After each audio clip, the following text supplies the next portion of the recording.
నిజానికి సనాతన ధర్మంలో ఉన్న వాళ్ళందరూ కూడా అగ్ని ఆరాధకులే.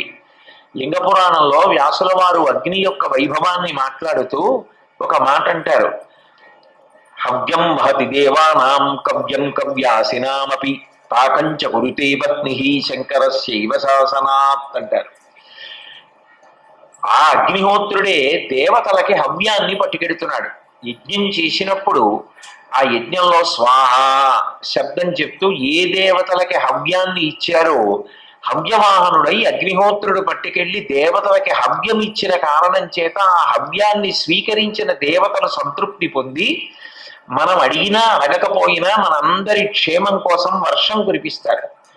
వర్షం కురిపిస్తే పాడి పంట ఉన్నాయనుకోండి, శం ద్విపదే శం చతుష్పదే, 2 కాళ్ళు ఉన్నటువంటి మనుష్యులు సంతోషంగా ఉంటారు, 4 కాళ్ళు ఉన్నటువంటి జంతువులు మొదలైనటువంటివన్నీ కూడా సంతోషంగా ఉంటాయి.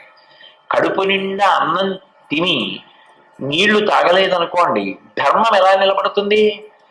ఆకలితో రగిలిపోతుంటే మీరు అప్పుడు ధర్మోపదేశం అన్నారనుకోండి, ఎవరు అసలు ఆ ధర్మోపదేశం వింటారు? ఎవరు ధర్మాన్ని పాటిస్తారు? అప్పుడు ఎవరు ధర్మాన్ని పాటించరు.